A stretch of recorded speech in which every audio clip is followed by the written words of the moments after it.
Welcome to the African News Review podcast, where we cut through the noise and get to the truth. I am your host, Adesoji Iginla, and each week we are here to challenge the biases, prejudices, and misinformation in the Western press about Africa. Using historical context and contemporary insights, we set the record straight and reclaim the narrative. Tune in every Sunday at 12 p.m. Eastern as we uncover the real stories and reshape the conversations about Africa. This is the African News Review podcast, reclaiming Africa's narrative, one story at a time. Yes, greetings, and welcome to another episode of African News Review. And I am your host as usual, Adesoji Iginla, and with me is the good comrade, journalist, broadcaster, Black Star News, comrade Milton Allimadi. How are you, sir? Asante sana, karibu. Always a pleasure, my friend. Yes.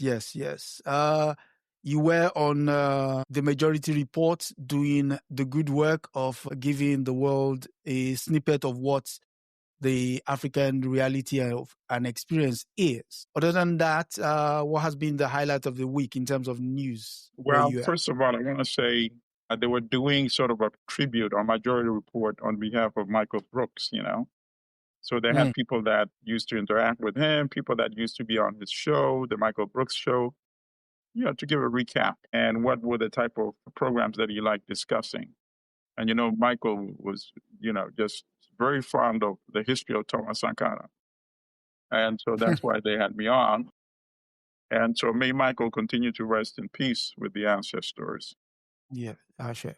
So, in terms of the other news, of course, is Trump taking over, supposedly, control of D.C. It's largely theatrics, of course. Okay. And it's one of these other diversions he's looking for. It involves the kind of issues that the right-wing MAGA supporters like. He's going tough on a Black-operated entity where they're not tough enough on crime. So let the Superman come in and intervene. Anything to divert from the Epstein files. So that's what's going on. And he wanted the Attorney General to appoint somebody who would oversee the police department, would be above the Commissioner of Police. And I think, and as people know, DC has a special status, It's not really a state. It's been agitating for statehood all these years. So the District of Columbia challenged that successfully in the court. So they will get to keep the same police commissioner that they have. Okay. Yes, deployed National Guard soldiers on the streets. And then, of course, the second major news was Trump traveling to Alaska to meet with Putin. Okay. Well, if things go the way the two of them are pushing, they might end this war soon. I think what Trump, and this is something that he's not hidden in the past, when he met with Zelensky earlier this year, and that broke down into a shouting match, essentially was telling Zelensky, listen, you cannot turn the tide militarily, right?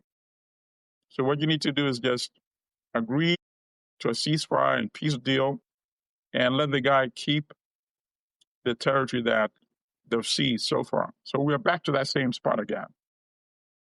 By saying that he's no longer pushing for a ceasefire, it means he's listening to Putin's argument, which is that we need to address the root cause of this issue, which, by the way, I support. There's no way can you have a stable Europe if NATO extends its borders to Ukraine. Even though major publications like the New York Times and its editorial board would prefer to play dumb and to think that's not a major issue of Ukraine becoming a member of NATO and that Russia will just not accept that and would rather continue the war. It's a war of aggression, technically, but there are issues that cannot be ignored. So the New York Times is only treating the aspect that this is a war of aggression, country A invaded country B. That is true. But we have to look at all the issues involved, and you're not going to wish away the NATO issue. It won't happen, you see? So it seems that Trump has come to that conclusion. that as at least while he's president, the issue of Ukraine and NATO, that's a non-starter. It's not even going to be on the table. And the second issue is Ukraine is going to accept the fact that it's not going to get, at least not now, the land that Russia currently controls. Right. I think the stumbling block is Russia wants to seize more territory before they sign a final peace deal.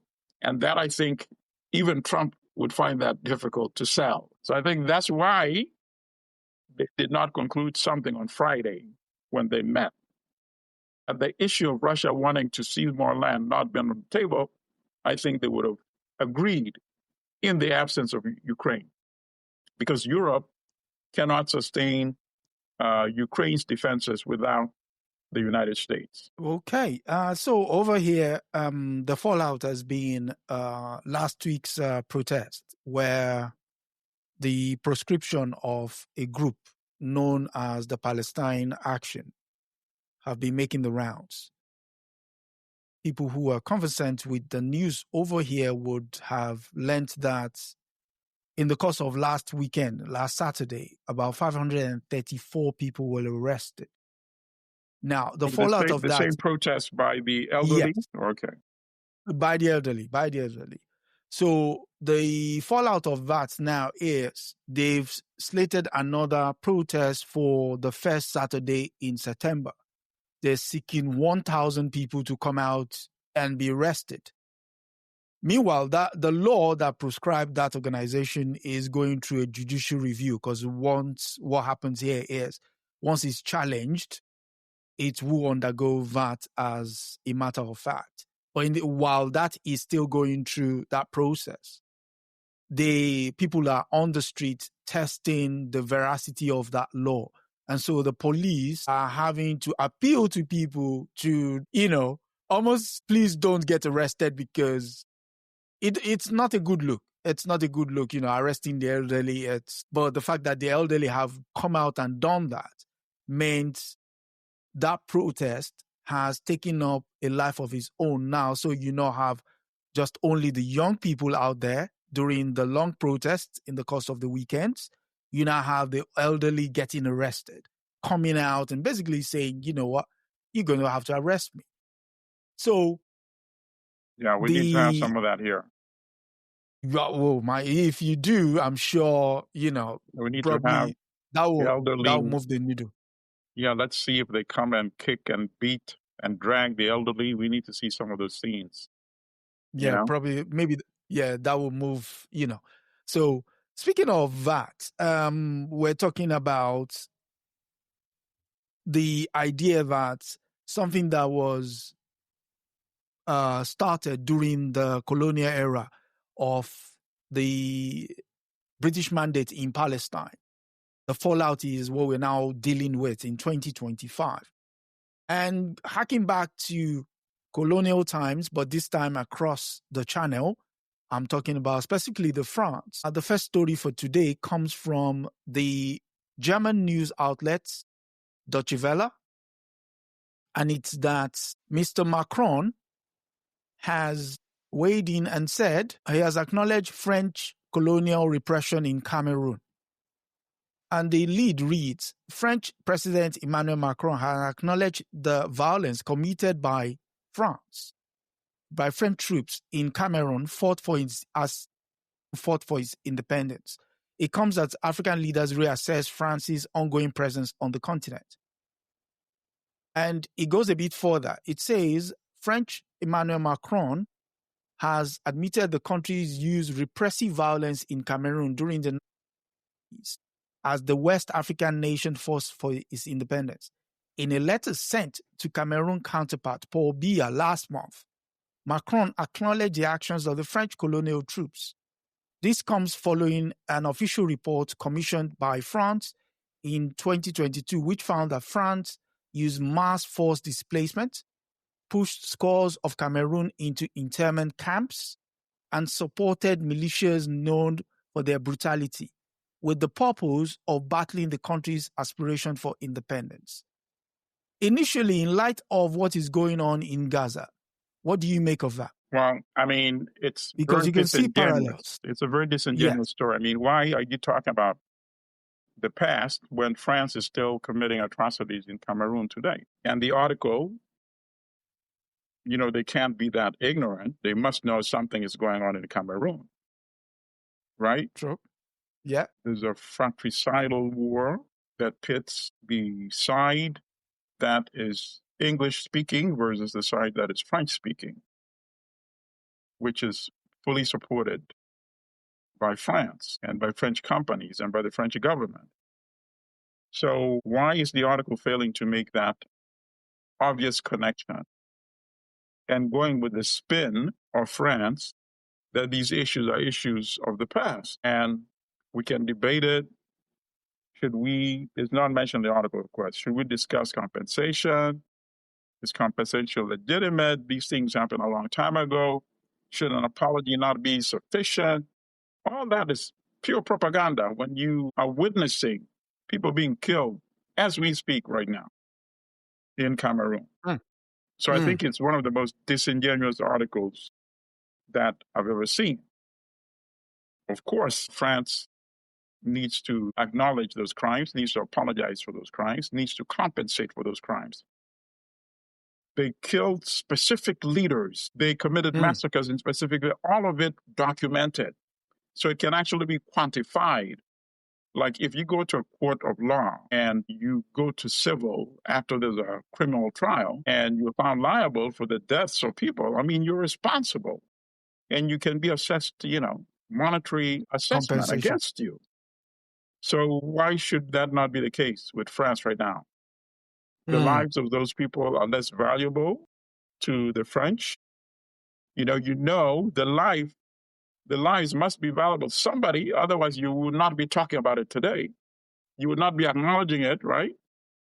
Yes. You just keep quiet forever. The fact that you're acknowledging it means you know that it is an issue that is important to the people of Cameroon, particularly to the families of the victims and their relatives, So that's my initial reaction to that. Okay, so one question would be, does the acknowledgement without reparation, which you alluded to here, serve Africa's purpose or merely preserves the French image whilst its neocolonial grip via the CFA franc military presence, which is gradually grinding to a halt, or resource control remains? Yeah.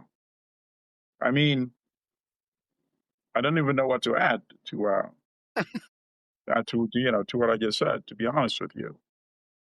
I mean, without compensation, it's meaningless. It's just public relations. It's similar to a few weeks ago when they acknowledged the massacre in that camp in Senegal of ex-servicemen who had protested because they were paid, first of all, differential. Europeans, soldiers were paid at a higher differential. Not only were they paid at a very low differential, they'd gone for months without being paid at that camp. It's the subject of a film. The Camp Theory, I think it's called. Right, exactly. So all of this is meaningless when it is not accompanied by monetary compensation. You, after all, first of all, you compensated the former enslavers in Haiti when they were defeated after the Haitian Revolution. And then you force Haiti to compensate you for more than a century, paying compensation to you for daring to free Africans from enslavement in Haiti. So you know about the importance of compensation. So don't go around the world talking about, we acknowledge it, it cannot be put behind us in history. No. The manifestations we witness on a daily basis today. So that said, one thing also jumped out to me there, which is you are apologizing for your role in the assassination of leaders who were supposed to lead Cameroon back in the day. But yet you write in the letter to a president that has refused to leave office and in fact is thinking of running again for another presidential term. How does that add up to your genuine sincerity, knowing fully well this guy is just a feature of neocolonial rule in Cameroon. That just confirms what I just said, that this is a pure propaganda on the part of France, to elevate, this kleptocrat dictator. Unless you're saying Macron is also a kleptocrat dictator. He wrote to his counterpart. Think about that. Trying to legitimize Paul Biya, It's outrageous. And it's sad that a lot of people don't probably read it the way we are reading it and analyzing it. You see? How is Paul Biya your counterpart? In what sense? This is a guy who rigs elections, doesn't run the country. The country is run by French interests and French companies. The guy lives in a Swiss hotel suite. A couple of months ago, his own countrymen were asking whether he's alive or not, after having not been seen for weeks, right? And you elevate him by giving the impression that he's actually doing something. By saying, wrote to his counterpart. And then also notice, and it just shows you how either ignorant and I hope let me give them the benefit of the doubt and say it's total ignorance, right? How can you mention the names of the people assassinated, the leaders, without mentioning Felix Mumi? I noticed It's like talking about the Congolese independence leaders who were killed by the Belgians and not mention Patrice Lumumba. Patrice Lumumba. Yeah. How perverted, Yeah. Because, I scanned the article for his name, and when I didn't see it would be like mentioning Polo and all those other guys, and not comrades who were killed by the firing squad, and not mentioning Patrice Lumumba. That's what it would be like. Yeah.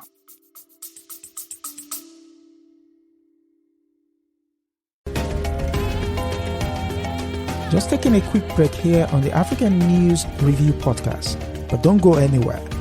If you're enjoying our deep dive into the real stories behind the headlines, make sure to subscribe so you never miss an episode. Every Sunday at 12 p.m. Eastern, we're here to debunk the myths and bring you the truth about Africa. Want to help spread the word? Share this podcast with your friends and leave us a review. It goes a long way in helping others discover the real Africa.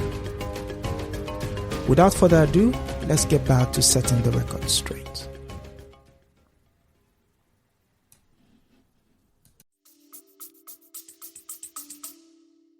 Anyway, before we go on to the next story, for those who want a more fuller understanding of what we've just discussed, there is a new book out titled The Cameroon War, A History of French Neocolonialism in Africa. It's from the Vessel Press. Oh, that should be a good one. Oh my God. That should be a good one. It is a very interesting read, actually. I'm on chapter 4 at the moment, but so far it's been a page turner. So the title of the book again is The Cameroon War, A History of French Neocolonialism in Africa. It makes a very good read. And to add to that, to just understand the topography with regards to French neocolonialism in West Africa or in Africa at large, you could add to that Africa's last colonial currency, the CFA. And it's by, again, this is Pluto Press. So African last colonial currency. So that said, we move on to the next story, which comes from the Associated Press. And it's titled, this is very startling, by the way. It says, Israel is in talks with possibly resettle Palestinians from Gaza in South Sudan. The report is filed from Tel Aviv, and it reads, Israel is in discussion with South Sudan about the possibility of resettling Palestinians from the Gaza Strip to war-torn East African country, part of a wider effort by Israel to facilitate mass migration from the territory left in ruins by its 22-month offensive against Hamas. 6 People familiar with the matter confirmed the talks to Associated Press. It is unclear how far the talks have advanced, but if implemented, the plans would amount to transferring people from one war-ravaged land at risk of famine to another and raise human rights concern. One last part.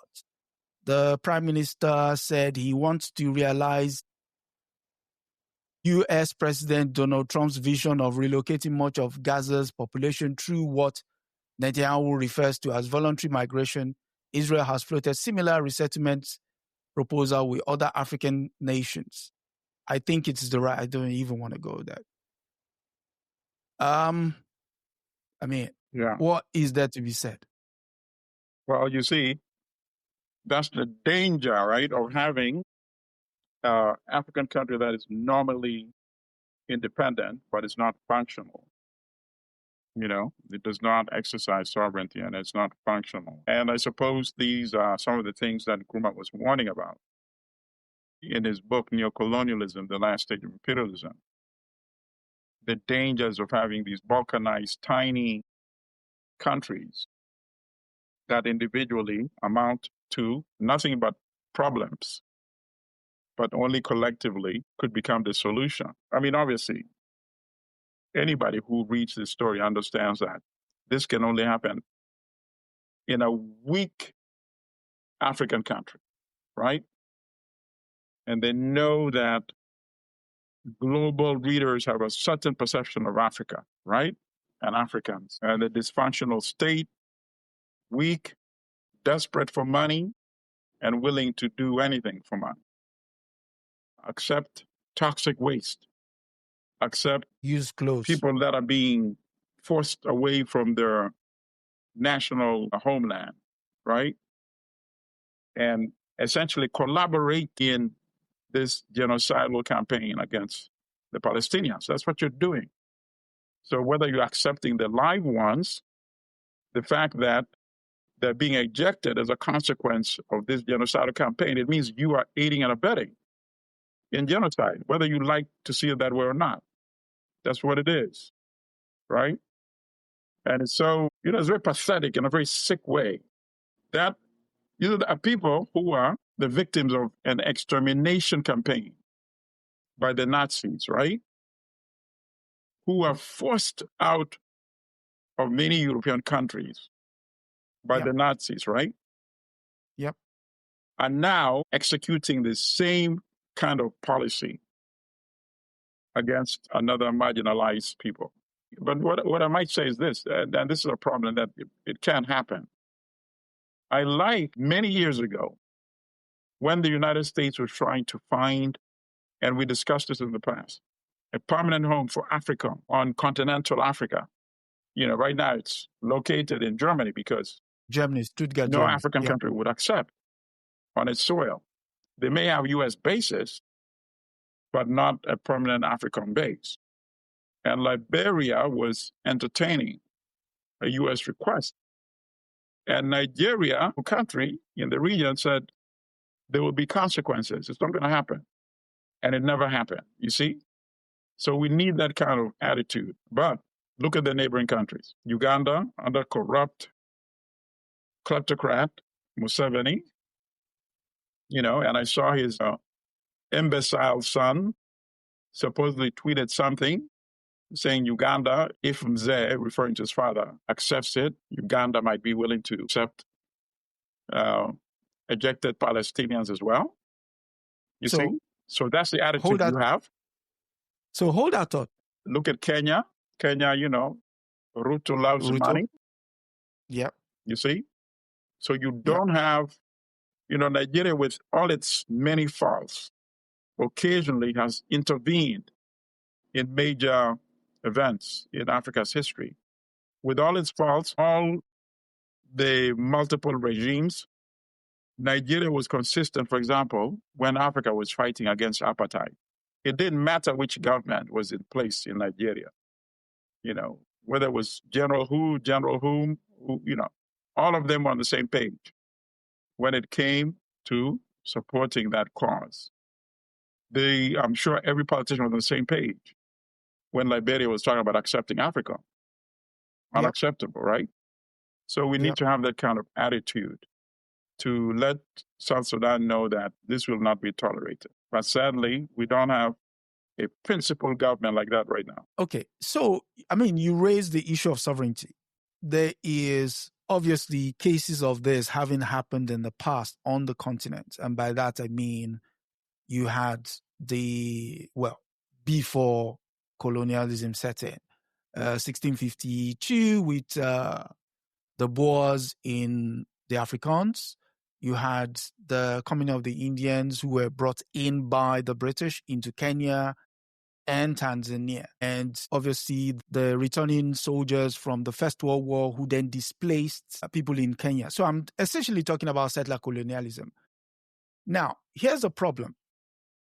This continent alone has experienced that in multiple ways. You're talking Zimbabwe, Zambia, to a larger extent, Kenya, Zimbabwe, and South Africa. Even Namibia bore the brunt of the extreme nature of it. In 2025, you are thinking of displacing. I mean, Africa, by its very nature, is a very accommodating place. But what you're doing is you've committed a crime somewhere, and the victims of said crime is what you're now moving onto the African continent. I don't want to use the word of dumping, but essentially what you're doing is you're dumping the colonial project's problems on Africa with its colonial history. The idea that certain populations mix alone has been combustible in the past. You look no further than the Rwanda massacre, genocide, the war in, the war in Congo, the ongoing war in Congo, the war as we speak in Sudan. And yet, we're still mulling the idea of moving some displaced people. Why would you want to move them when the idea of a shared space can engage for people who seek to want to stay there? So my question to you would be, what would be the moral and legal implication for Sudan if he were to accept Palestinians under such an arrangement? No, first of all, the government in South Sudan does not deserve to be in place, and they would not deserve to be in place even more. And this is just a confirmation of why they don't deserve to be in place. First of all, the government is illegitimate. Under Salva Kiir has been there since 2013 with no elections. They haven't had any elections on. Even the last peace treaty, which is now unraveling because he's arrested his vice president, Riek Machar, had called for election. So anytime it gets closer to the period of election, he manufactures this crisis, right? And obviously, this is the kind of country that Israel wants to deal with, where there would be no accountability and, who cares? These are Palestinians anyway. They're not expelling Europeans. So, let them be treated the way Salva Kiir is treating other Africans in South Sudan. But the bigger question is this. They have experience with this kind of displacement. Yeah, from their own war with the Sudan. They have the experience. How did they end up with all of what is now Israel? By kicking out the Palestinians, the Arabs.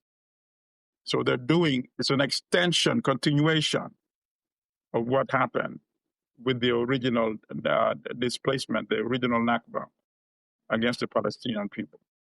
This is phase 2, so that they can then seize the entire region, actually, which is their grand vision. And sadly, and the biggest, forget South Sudan, they have their own problems, but this is not their problem. This bigger problem is countries like Egypt. They're standing there and watching this massacre. I think if South Africa was in the region and it had the current structure, they would not just stand by and allow Palestinians to be massacred like this without intervening and saying they need to find a way to defend themselves, because the people that are being killed obviously are not Hamas. These children are not Hamas. The tens of thousands of children killed are not Hamas. So you can't keep using that Hamas excuse to exterminate a people. The ones who are not Hamas deserve to be able to defend themselves. And they're not able to because none of those countries are willing to help them defend themselves. There is so is this talk of the arrangement that it's considered loose talk and no such thing is happening. But here is where I push back against that. The moment you put something on the press, you're testing the waters to see what the people's reception of such story would be. If the reception is lukewarm, then you might as well just go ahead with it, in phases. But the fact that there's been a large uproar about the idea that such a thing should not even cross anybody's radar, not talk of even putting said idiocy into action, then one must ask the question, when would it stop? When would it stop? Because we're talking 22.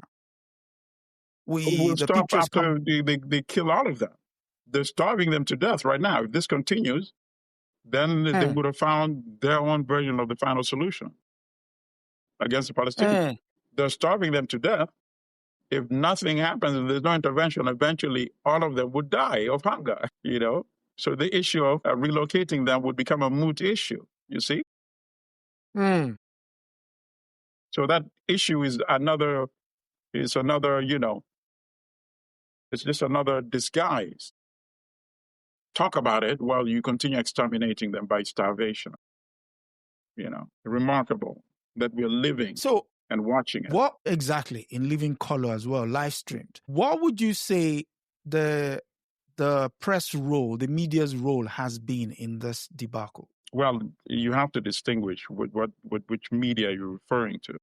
Okay, so the apologists, the same people who led us to Libya, of course, are pretending that there's no genocide ongoing against the Palestinian people. They will bring lawyers to debate whether the killings fit technically the term, genocide. Those are the kind of stories you're getting in the New York Times, It's very chilling because you realize that, yes, they're human beings, and then they're human beings in quotations, correct? And that's the issue that I deal with in my book, right? That the otherization of Africans in order to justify crimes against them. That was the whole objective of the book, to understand the meaning of depicting Africans as lesser human beings. They just wake up one day and Europeans say, oh, let's start writing books that show how beastly Africans are. Let's do magazine articles, show how beastly Africans are. Let's write books about how beastly Africans are. Yes, they did that, but to what purpose? To condition the mind that these are beasts. So therefore, they don't deserve that land anyway. They don't deserve the gold, the diamond, the uranium, the coltan, the copper, the cobalt, the rubber, the timber. You see? The mind has been conditioned over centuries. And the mind is conditioned right now to see the Palestinians as other forms of Africans, you see? In fact, right now, the way they're being treated, and, it's obvious that it would be difficult today to treat Africans that way because Africans have a larger constituency. All those other African countries, even with all the problems they have, all those useless governments, they would come together if Africans were being treated like that, which is the irony about it. When others treat Africans in a certain way, they find it unacceptable, and they'll go out of their way to challenge and counter that. African countries that were committing massacres against their own citizens were contributing to fight against apartheid South Africa because they can't accept that Europeans should be abusing Africa. No way. They would go to any extent to resist that. You see? So if non-Africans, Europeans were doing the same thing right now to Africans, the way the Israelis are doing and their European supporters are doing against the Palestinians, they would intervene. They would. They would find ways to intervene. But right now, Egypt, Jordan, Saudi Arabia, Syria, Iraq, all those countries have been decimated. And then you have Iran also. In fact, it's the irony, Iran, which is not an Arab country, right? The Persians, Persian. they're the ones that have exerted the most Stepped in. attempt to intervene Yes. on behalf of the Palestinians. How ironic, right?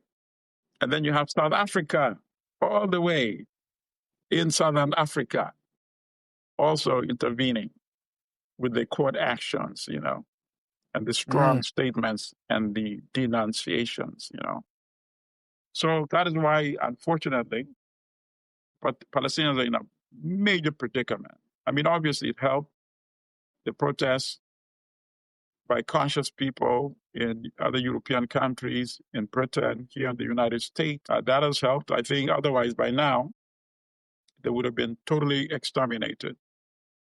And they're still being exterminated. But I think, obviously, two things. You're going to see many countries recognize a Palestinian state in September, the General Assembly.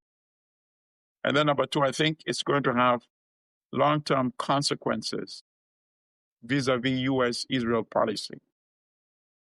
Because the younger voters in the United States cannot accept that the status quo is acceptable.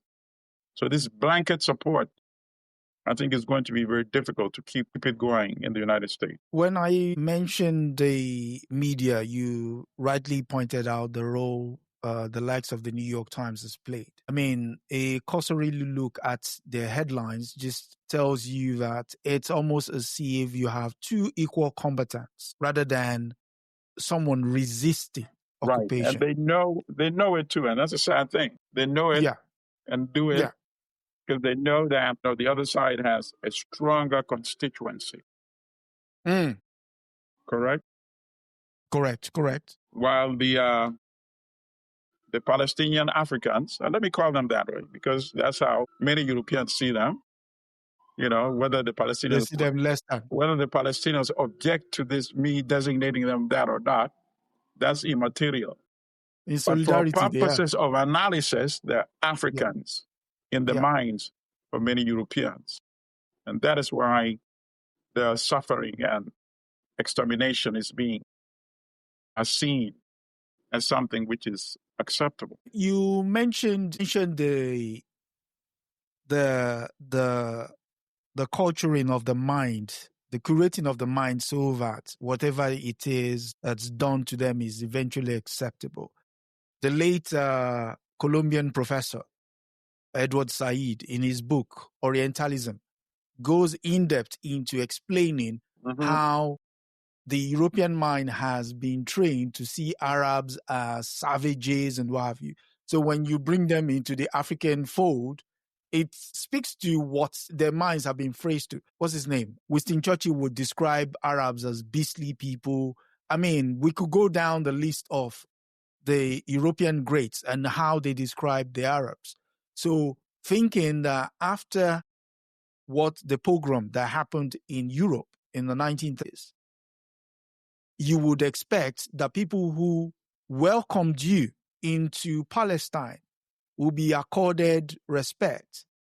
Instead, what they've been gifted has been ethnic cleansing, which is shocking to the core because away from all the, away from all the standard talking points and what have you, the real history of the place, if you read it, it is shocking.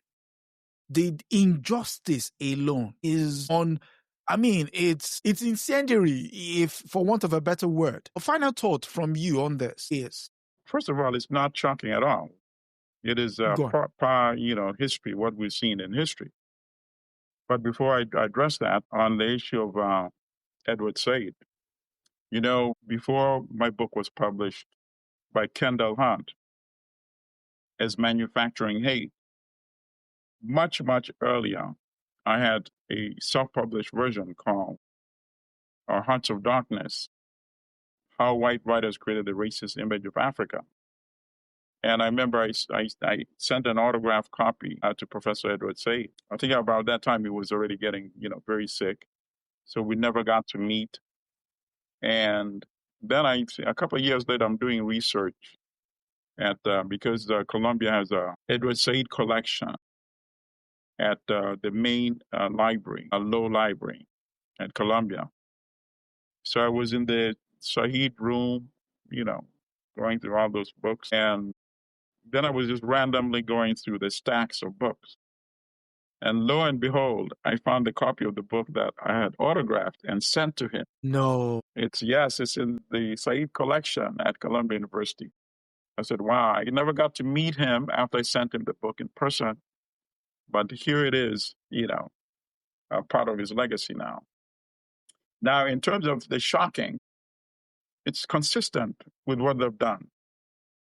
It's consistent with Europeans coming to the United States, being welcomed, and then the people that welcome them getting exterminated. It is consistent with Europeans going to Kenya, being welcomed, taking over the so-called White Highlands, going to Namibia, being welcomed, exterminating the Herero and the Nama people. And up to date, their descendants still own almost 80% of the land in Namibia. Same thing in South Africa. Coming there, or we are on our way to India. We need a landing post so we can rest. So they can rest, correct? That's in the 17th century. They're still resting today by owning 72% of the land in South Africa. So unless we make these historical connections, we will not be able to help victims resolve these issues. And that is why South Africa in particular understood what the Palestinians are undergoing. And they became very vigorous in their denunciation of what Israel has been doing, because they identify having gone through that same experience of dispossession, displacement, and marginalization, you see? Yeah, we could go on and on, but for those who want to do some more digging on their own, you could start with the classic, The Ethnic Cleansing of Palestine by Professor Ilan Pape. On the media question, you could read Howard Frows and Richard Fox, Israel and Palestine on Record, How the New York Times Frames the Middle East. There is one I am currently reading, and it's got a very poignant title. And the title is One Day When It Is Safe, When There Is No Personal Downside to Calling a Thing What It Is, When It Is Too Late to Hold Anyone Accountable, Everyone Will Always Have Been Against It. And it's by Omar El-Khaddad. The title alone is brilliant, and the thing flows. It's not a difficult read. It puts everything in context. Media, traveling, the narrative, how the media frames it, how you switch on your TV and you're looking at people that that are being described in the most egregious way possible. When it comes to settler colonialism on the African continent, Comrade Milton mentioned the untold story of the British Gulag in Kenya. So that's the British giving you their form of the concentration camp in Kenya. The British would also go to the Indian Ocean, the Chaguan Islands, where they gave away the island to the U.S. military.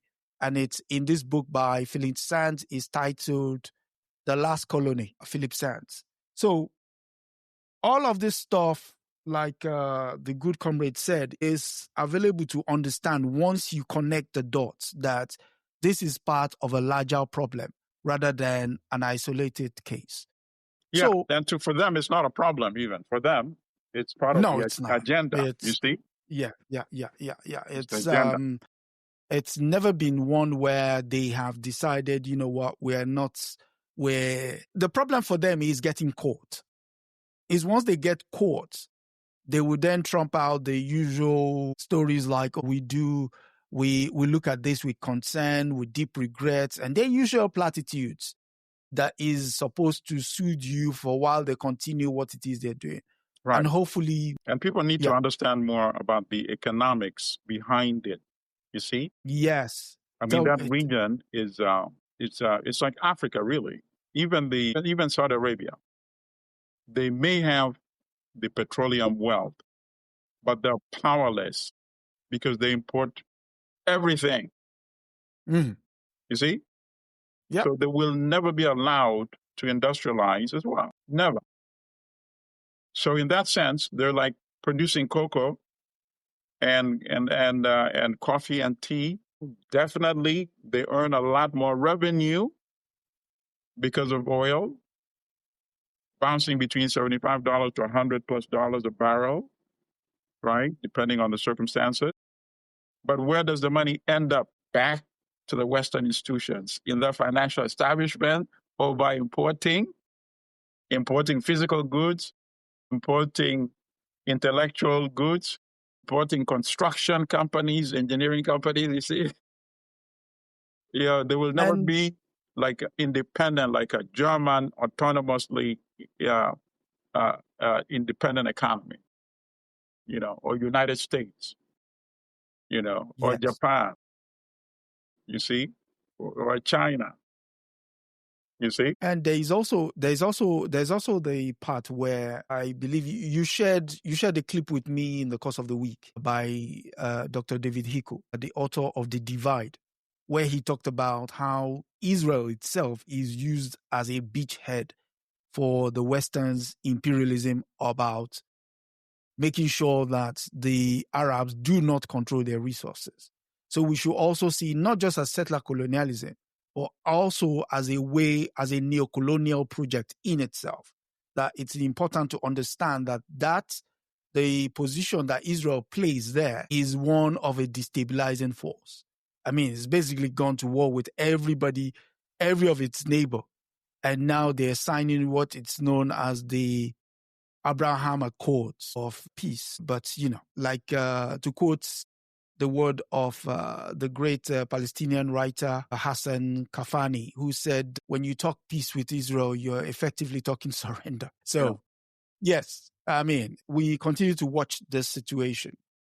And so we go on to the next story, which is from The Guardian. And it's titled, as a pretty straightforward one, it's titled, Asian manuscripts return to Timbuktu 13 years after jihadists take over. It says Malian city welcomes hundreds of crates of treasures after more than a decade stored in the capital, Bamako. And the lead reads, political and religious figures in Malian cities of Timbuktu have welcomed the return of ancient manuscripts that were removed to the capital. This is following the attack by the jihadists. Jihadists destroyed more than 4,000 manuscripts, as many as 9 mausoleums, after occupying the desert city in 2012. Workers at the state-run Ahmed Baba Institute used rice sacks to smuggle remaining documents out of the city a number of ways, including by donkeys and motorcycle. So how do we forestall such things happening, considering the fact that we have the role of technology, or like you rightly, contributed the other time about finding a centerpiece in Addis Ababa, which is where the AU is based, right, and putting all these stuffs on display there. Yeah, no, totally. I agree with that. And as I'm listening to you talk about, first of all, and of course, The Guardian, it's one of the better, it's in The Guardian, right? Yes, it is. And that's one of the better, it's not a typical corporate outlet, because their model now, I think, is reader supported. That's their model. Yeah, that's the case. But even The Guardian fails to mention that, because this is something that it doesn't matter. You can mention it in every story related to this issue, that this puts to rest, once and for all, this history that, Europeans came there to civilize educate the whole. or give knowledge to Africans, you see? So mention it. It only takes 2 or 3 sentences, and you can include it in every article that you write about this issue. Because even though it's obvious, because Europeans are not used, not only Europeans and other non-Africans are not used to making the connection of according intelligence to Africans, historical intelligence, you see? So this is one opportunity, so we must not miss it, that this is intellectual production produced by Africans centuries ago, and to show you the love and passion they have just for intellectual production, how they preserved it, you see? That's another story right there. That is not, it's obvious, but it's not obvious. You see what I'm saying? Yeah. And then, obviously, I agree with the suggestion. This should be part of, at least part of it, even if it's not all, should be in that, Museum of Africa in Addis Ababa, where you have the headquarters of the AU. See? And then finally, it should go on a world tour, right? You have all these ancient Egyptian mementos Chinese that go on world tour. They go on loan to all these global museums. There's no reason why you should not do this. We're talking tens of millions of dollars in revenue for Mali, for the country, and to preserve, why should you have somebody who's paid every other month or so, struggling to preserve something this precious, which has so much value, that not only can generate money to preserve it, but can generate surplus to support the country? You see? So if they're not thinking like that, these are ideas that we are sharing with them.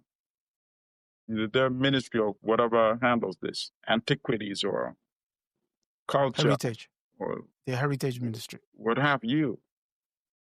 Get the most knowledgeable people, knowledgeable people who know about what these individual manuscripts contain, because you would have to write some descriptions and essays to go with the global tour. If you go on a global tour, you would have to produce brochures, you see? Yeah, correct. But this is something that in some free extra time, I'm willing to make some other inquiries with Malian officials. Yeah. And say, listen, have you contacted the Met? And, this is money in the bank for you guys. Yeah. The Tate's gallery here. The Tate's gallery. Absolutely. The Louvre in France. There you go. So you have it 3 months here, you're going to have tens of millions of dollars. Have it 3 months at the other museum there in Europe, tens of millions of dollars. And then you take it back to Addis Ababa at this modern, museum built with the money you are generating through these global tours. You can go on tour for 2 years. That gives you enough time to build that museum because the money is coming in. You see? After 2 years, you go there. Now people know about this because you've gone on a world tour. They'll start visiting Addis to see it in Addis Ababa or Timbuktu. If you split it, keep some in Timbuktu, keep some in Addis. 5 years later, you got another world tour, Yeah, you keep the circle. Yeah, you keep the circle like moving. any famous, band. They wait and then they go another tour. Yeah, correct. So this thing has tremendous value, really, and I hope they do the right thing. They should not be lamenting and crying. We have difficulty preserving this because you're not thinking outside the box. Why are we reading about it in The Guardian? Take it on a world tour. If The Guardian thinks it's worth writing an article about, it means there are people around the world who would pay to see it, you see? Yeah. Yes. Yeah. So let's help them make it happen with ideas if they were not already thinking of it. I mean, we're talking about it. If the audience do like, share, and subscribe, and people get to hear it, they can hear the good comrades' suggestion of moving this incredible record of history around the world. I want to see it.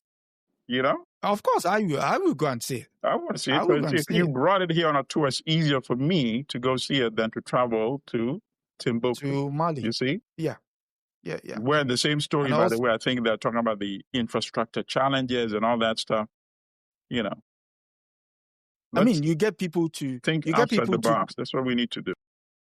Yeah, and you get the double whammy. You get people to pay to see it, and people buy the brochure as well. So, absolutely, of course.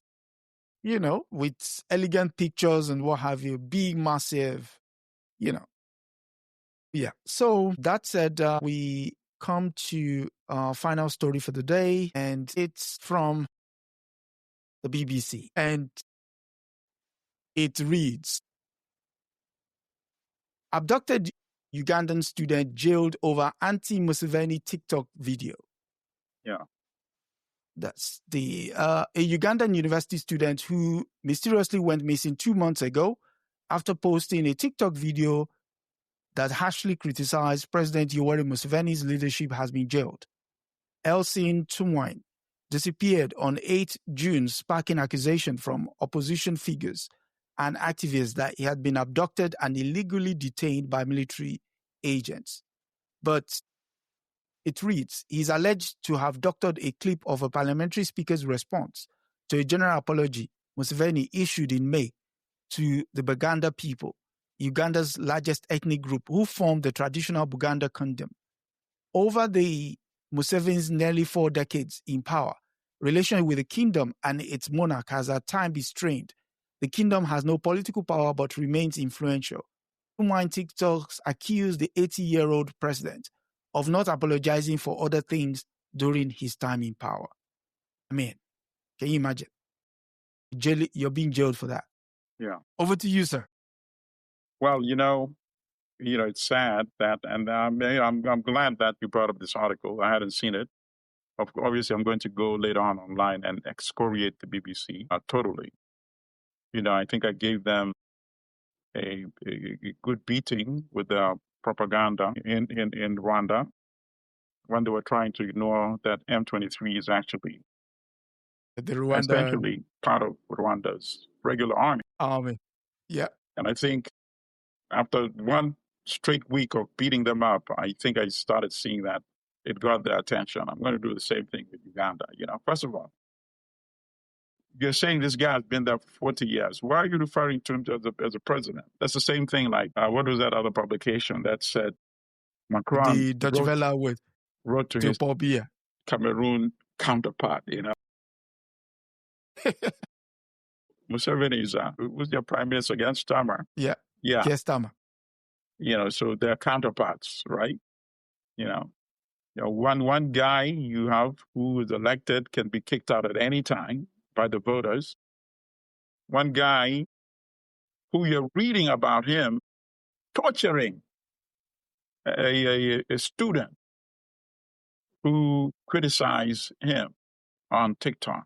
Think about that. And you're referring to him as President Museveni. See, that's the kind of, they might think it's subtle propaganda, but it's not. That's legitimization right there. At some point, you started referring to Mobutu as dictator. Why? What is the difference between this guy and dictator Mobutu? Why is it not dictator Museveni? Right? Because dictator Museveni would send a clear signal. He's torturing a young student who just said this on TikTok.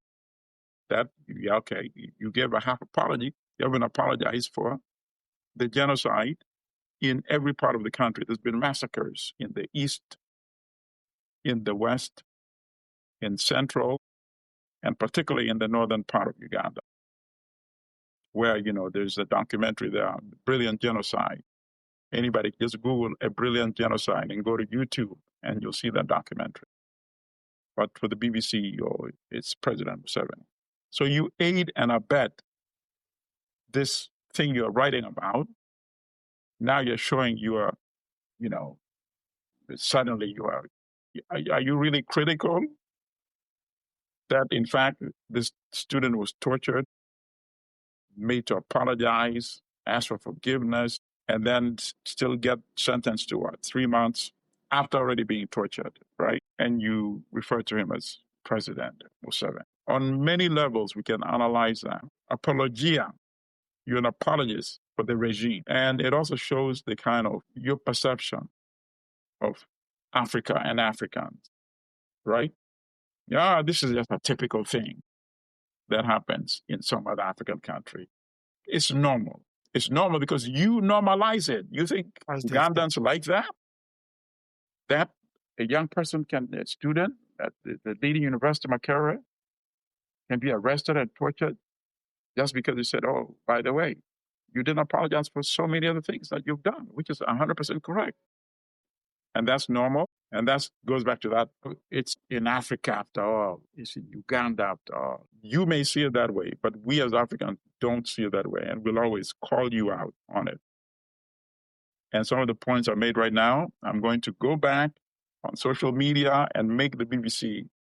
If they don't get a chance to watch our discussion, they're going to know what I said about them, But it's not surprising. They've been an apologist for Museveni for a very long time. Very long time. But if you hit them well, consistently, then they back off. So it's important to sometimes preempt that. Hit them even in advance, just like they do with us. Correct. Yes. So, that said, we've come to the end of this week's episode of African News Review. We hope I've learned so much more, rubbing minds with the good comrade who brings his A game as usual. Hopefully he goes a little bit soft on the BBC. The dear old lady is, the old Auntie Beeb is, she is kind of fragile. So the least we want is anybody, exerting themselves when it comes to understanding how its editorial policy works. Right. No, we're exposing all of them. We're exposing all of them. We're not going to let them get away anymore. Yeah. I mean, it's the reason why we have this program. The framing of stories about Africans should not be allowed to lie. Because, absolutely not. Yes, Africa has its flaws. We'll be the first to point them out. But at the same time, while we're doing that, we should not accept caricatures and being maligned in the interest of interests that have not meant us well. Museveni is a thief. He's a killer. He's a tyrant. He's a dictator. He's invaded neighboring countries, caused the deaths of millions of Africans. And I always excoriate him for that. But I don't say he does it because he's an African. I don't do that. I don't say this is a typical African situation. That's where I have issues with institutions like the BBC for racializing, because that then makes it easy for them to cover up for regimes like that by saying, oh, this is after all an African thing. No, it's not an African thing. Nonsense. So you can hit both of them. You can hit Museveni and you can hit the BBC as well. And you'll still be correct, you see. Yeah. Like you always say, we should not allow them to manufacture consent. And this framing, the way Africans are described often in Western media, is essentially manufacturing consent. If we paint you in the most despicable way possible, we can be allowed to get away with literally murder. So, well, we'll continue to do the work, and hopefully you all join us next week. The good comrade, any final thoughts? La luta continua. And from me until next week, it's good night and God bless. That's a wrap for this week on the African News Review podcast. We hope you are leaving with a clearer, more truthful picture of Africa. Remember, every story has another side, and we're here to uncover it. Don't forget to join us next Sunday at 12 p.m. Eastern as we continue to challenge the narratives and reclaim Africa's voice. If you've enjoyed the show, be sure to subscribe, share, and leave us a review. Until next time, keep questioning, keep learning, and keep seeing Africa for what it truly is.